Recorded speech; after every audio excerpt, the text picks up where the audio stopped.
venceu a prova do tempo. O livro de Deus, a Bíblia, ainda relevante neste mundo complexo. Está escrito Canadá, partilhando mensagens de esperança ao redor do mundo.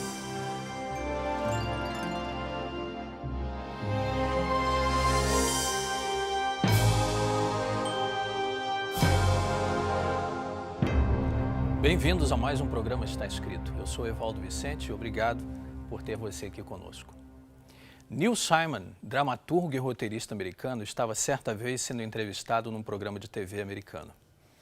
O apresentador Dick Cavett perguntou se ele se preocupava em fazer muito dinheiro.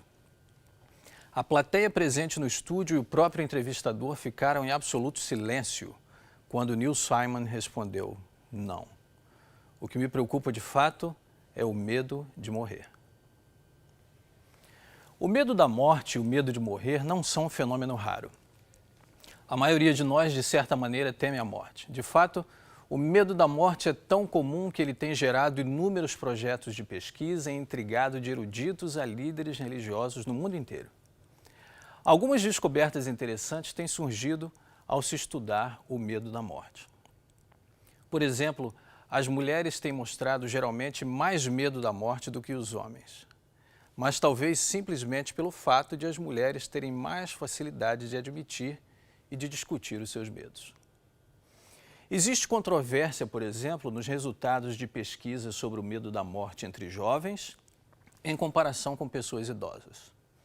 Enquanto a maioria dos estudiosos dirá que os jovens temem a morte mais do que os idosos, um estudo feito em Taiwan, especificamente, com pacientes que estavam à beira da morte, mostrou que o medo da morte não diminui com a idade avançada. É interessante que esse mesmo estudo mostrou que o medo da morte nesses pacientes diminuiu após eles terem sido admitidos no hospital, provavelmente como resultado da orientação e apoio espiritual e emocional que eles recebem da equipe médica. Mas então, o que é que existe a respeito da morte que nos dá tanto medo? O medo da morte pode ser dividido em duas categorias específicas de acordo com os estudiosos. Primeiro, existe o medo da morte poder causar dor e sofrimento. Muita gente teme que eles vão se encontrar com a morte sofrendo uma dor angustiante.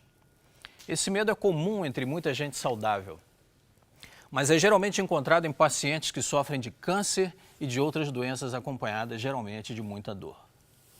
Um outro tipo de medo, segundo os especialistas, é o medo do desconhecido.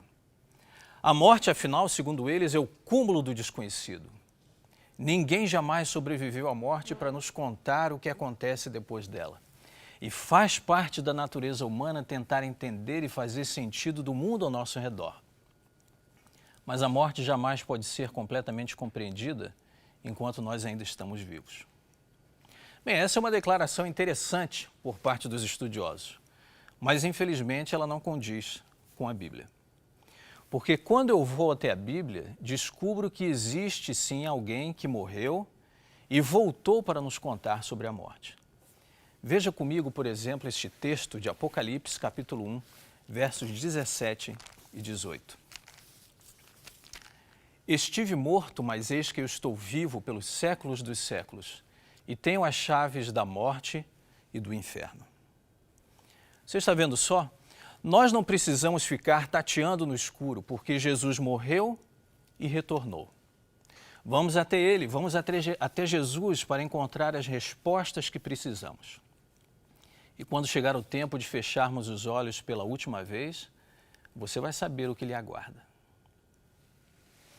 Eu creio que você vai se surpreender ao ver o tanto que a Bíblia fala sobre esse assunto.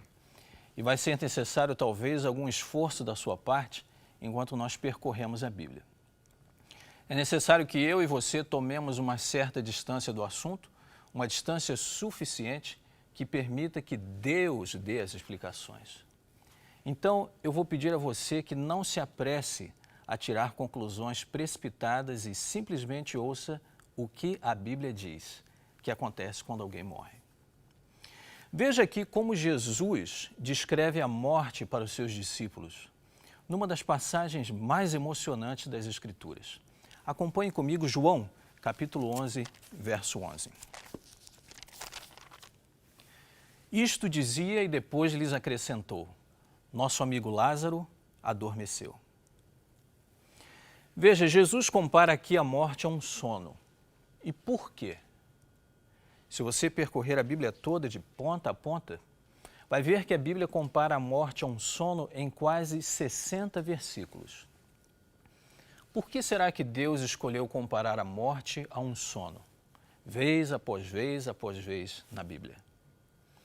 Bem, se formos mais a fundo, comparando um texto com outro, nós vamos achar respostas interessantes na Bíblia. Por exemplo, em Eclesiastes capítulo 12, verso 7, nós encontramos a fórmula para a morte. Eclesiastes 12, 7. E o pó volte à terra como era, e o espírito volte a Deus que o deu.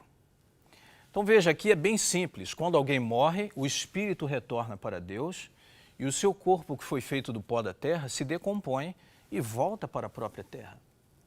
Porque você é pó e ao pó voltará.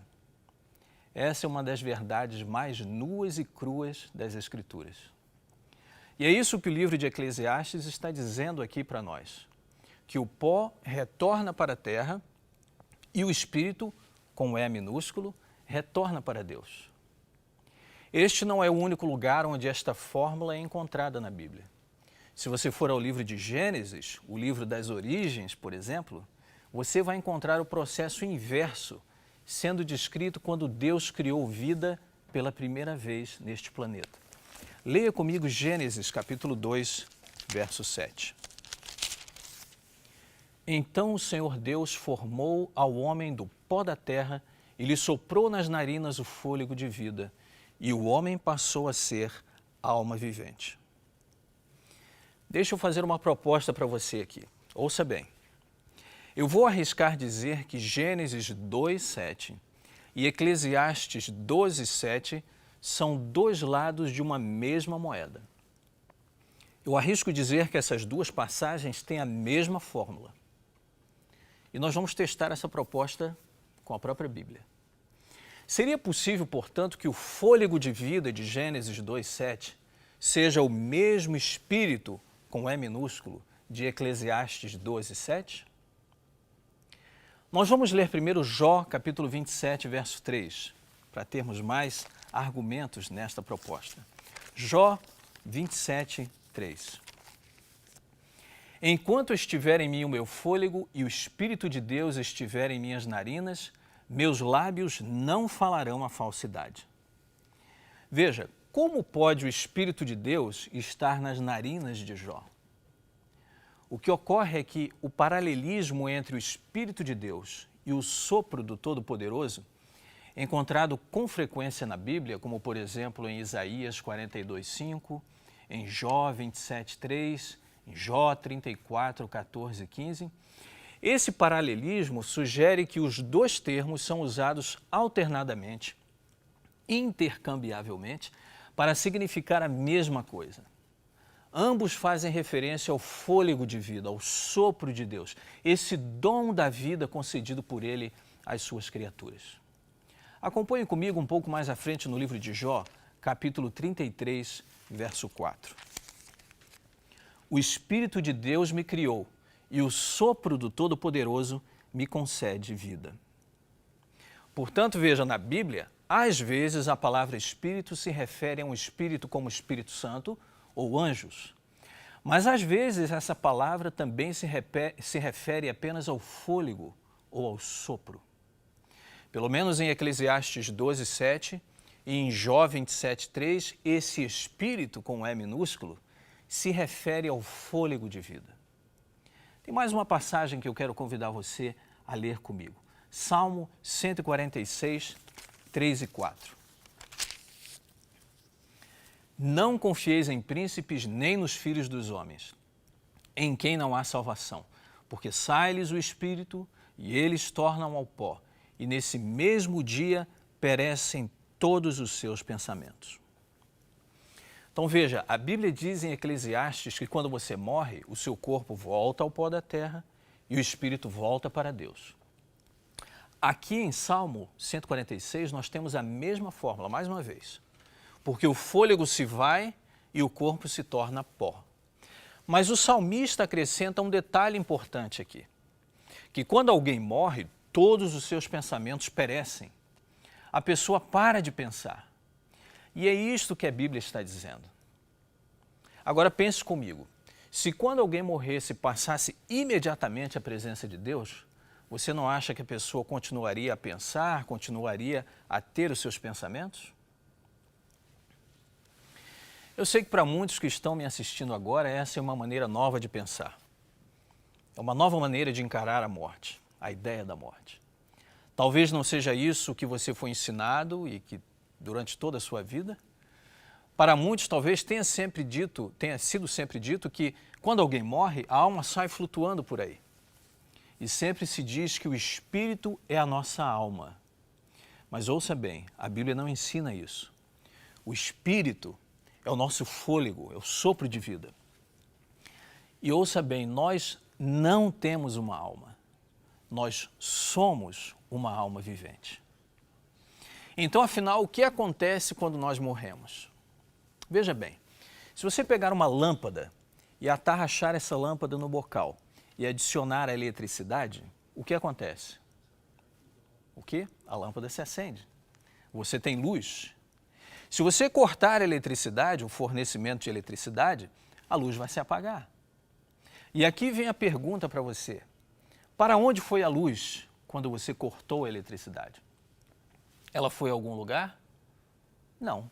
Ela simplesmente deixou de existir. A eletricidade ainda existe, a lâmpada ainda existe, mas a luz só existe, a luz só é produzida quando existe uma combinação de lâmpada e eletricidade. Pois agora preste bem atenção. De acordo com a Bíblia, nós somos uma combinação de pó da terra e fôlego de vida. E é essa combinação que produz uma alma vivente. É como a soma da lâmpada com a eletricidade que produz luz. Mas quando o fôlego de vida, quando esse dom de vida é retirado, para onde nós vamos? Para lugar nenhum. Nós morremos, nós deixamos de existir. Veja aqui o que diz o Salmo 115, verso 17. Salmo 115, 17. Os mortos não louvam o Senhor, nem os que descem à região do silêncio. Você não acha que, chegando ao céu, uma das primeiras coisas que você gostaria de fazer seria louvar ao Senhor imediatamente? A verdade, amigo, é que quem morre não vai imediatamente para o céu. A primeira coisa que acontece é que simplesmente a pessoa morre. E depois vai para a sepultura. E eu sei que quem diz a você que pode falar com os mortos não tem as respostas que você precisa para a sua vida. Sabe por quê? Porque, na verdade, quem afirma que pode falar com os mortos não pode falar com os mortos. Os mortos não têm mais pensamento algum. Eles não podem falar com você. Jó, capítulo 7, versos 7 a 9, é bem claro a esse respeito. Jó 7, 9 e 10. Tal como a nuvem se desfaz e passa, aquele que desce à sepultura jamais tornará a subir. Nunca mais tornará a sua casa, nem o lugar onde habita o conhecerá jamais. A Bíblia diz que quando alguém morre, é isso, a pessoa está morta. Se alguém diz que pode se comunicar com os mortos, ou essa pessoa está mentindo, ou está sendo enganada. Porque Deus diz na Bíblia que os mortos não retornam. Eles estão mortos, eles não sabem de nada.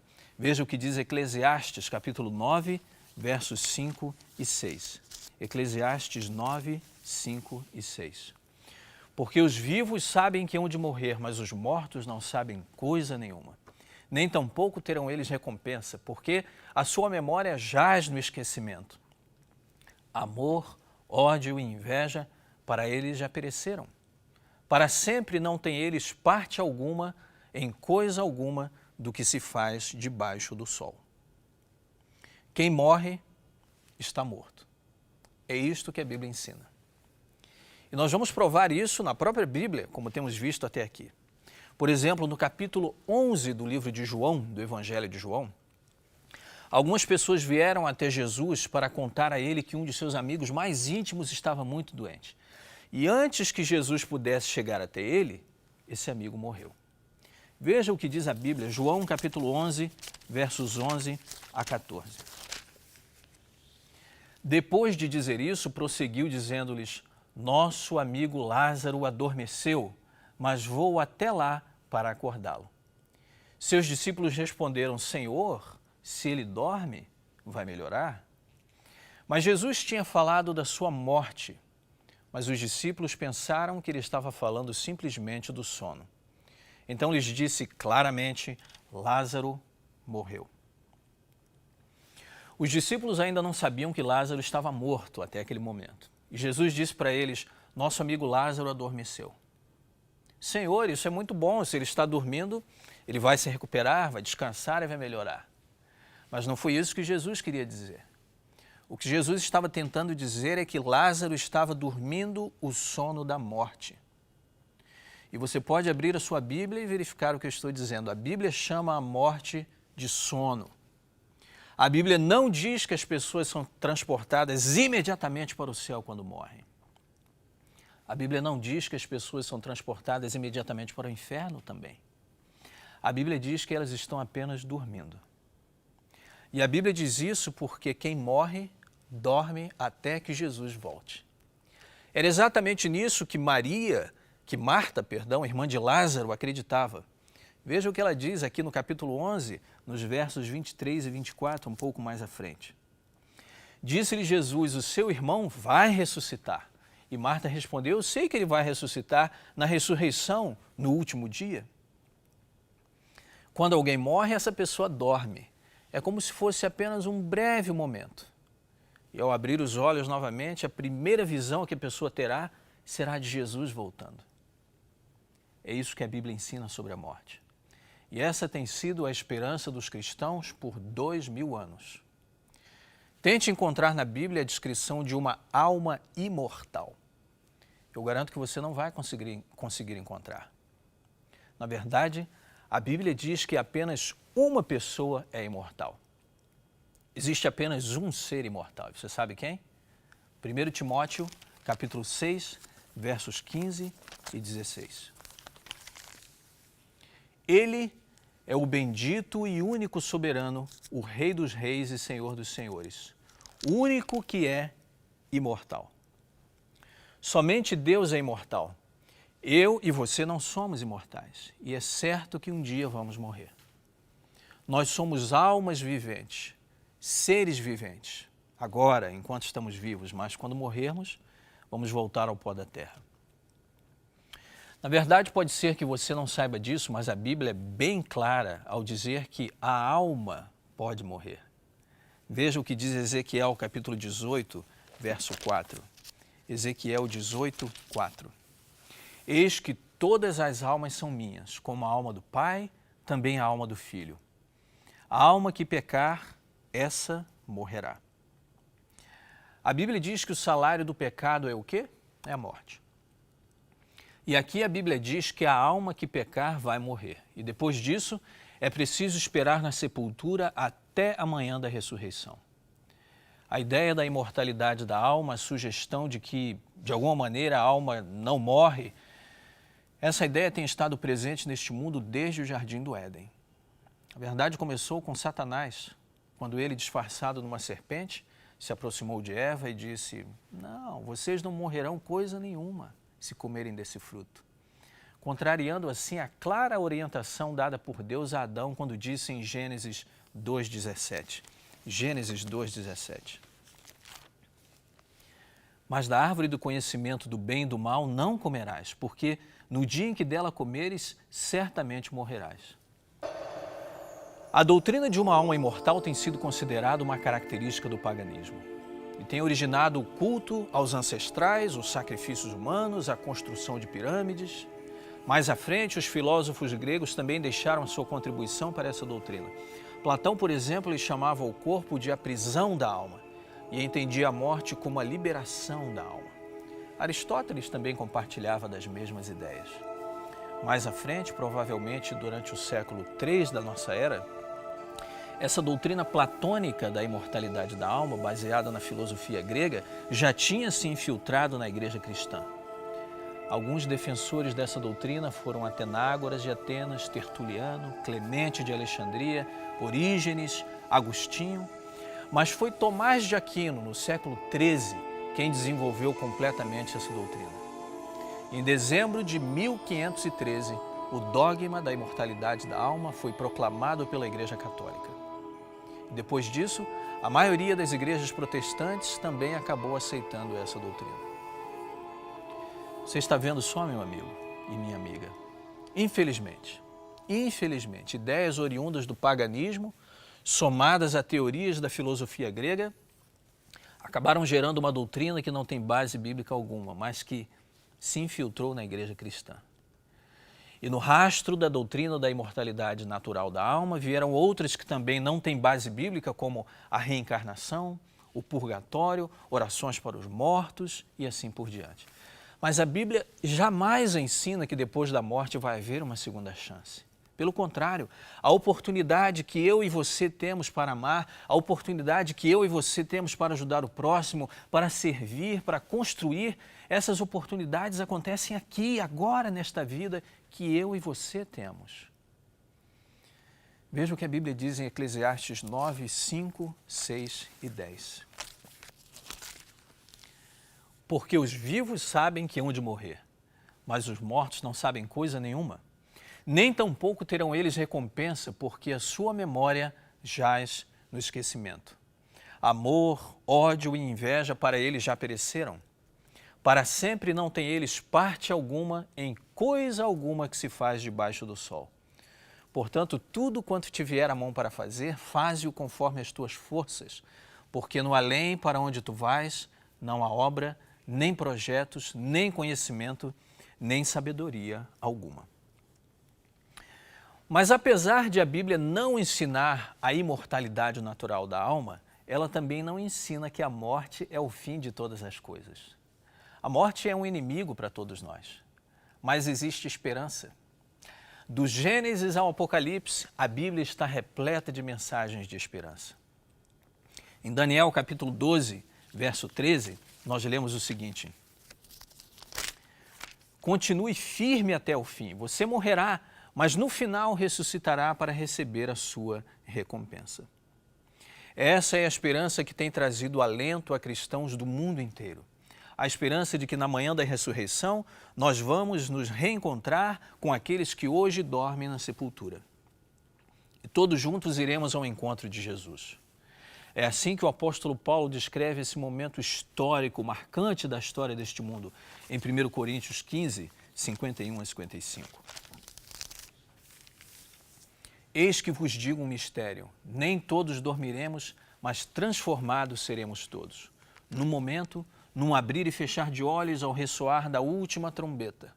A trombeta soará, os mortos ressuscitarão incorruptíveis e nós seremos transformados. Porque é necessário que este corpo corruptível se revista da incorruptibilidade e que o corpo mortal se revista da imortalidade.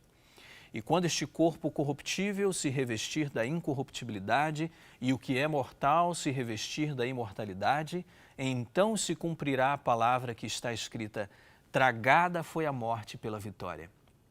Onde está, ó morte, a tua vitória? Onde está, ó morte, o teu aguilhão? Quando Jesus voltar, os que estiverem mortos vão viver de novo. E então, tanto os que estiverem vivos quanto os que forem ressuscitados naquele momento serão transformados. Naquele instante passarão a ser imortais, mas só ao soar da última trombeta, nem um instante antes disso. Nós seremos imortais, teremos um corpo incorruptível. Isso significa que ninguém mais vai ficar idoso, não mais precisaremos de cadeiras de rodas, não mais andadores, nem aparelhos de audição e muito menos funerais. Nós vamos voltar a ser do jeito que Deus criou no começo de tudo, sem dor, sem sofrimento, sem doença e sem morte. O salário do pecado é a morte. Mas Jesus venceu a morte e a sua sepultura está vazia. E Jesus é aquele que diz: eu sou aquele que vive, estive morto, mas estou vivo pelos séculos dos séculos e tenho as chaves da morte e do inferno. Amigos, nós servimos a um Deus que está vivo. Amém? Um Deus cuja sepultura está vazia. Benjamin Franklin, um dos fundadores da nação americana, escreveu o seu próprio epitáfio. Ele nunca professou ser um cristão renascido, mas parece que ele foi bastante influenciado pelos ensinos de Paulo acerca da ressurreição. Veja o que ele escreveu. Como a capa de um velho livro de páginas envelhecidas e despido de suas letras e de todo o encanto, aqui jaz Benjamin Franklin.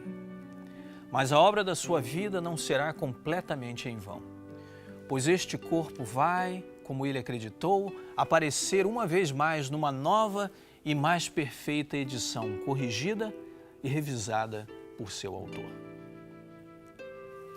A Bíblia diz que nossa cidadania está no céu.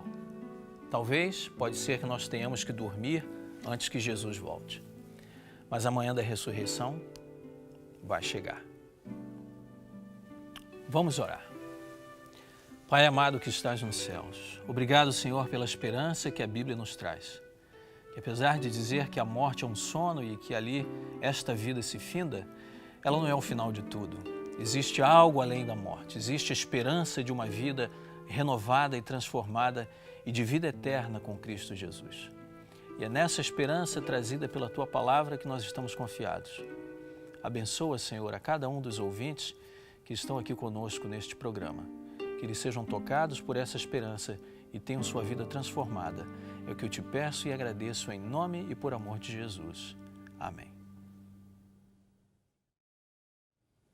Chegamos ao final de mais um programa do Está Escrito Canadá. Obrigado por ter estado aqui conosco. Lembre-se que você pode visitar o nosso website, estaescrito.ca, e lá encontrar uma lição resumida do tema que apresentamos hoje. Até a próxima e espero vê-lo aqui de novo. Mas lembre-se, nem só de pão viverá o homem, mas de toda a palavra que procede da boca do Senhor.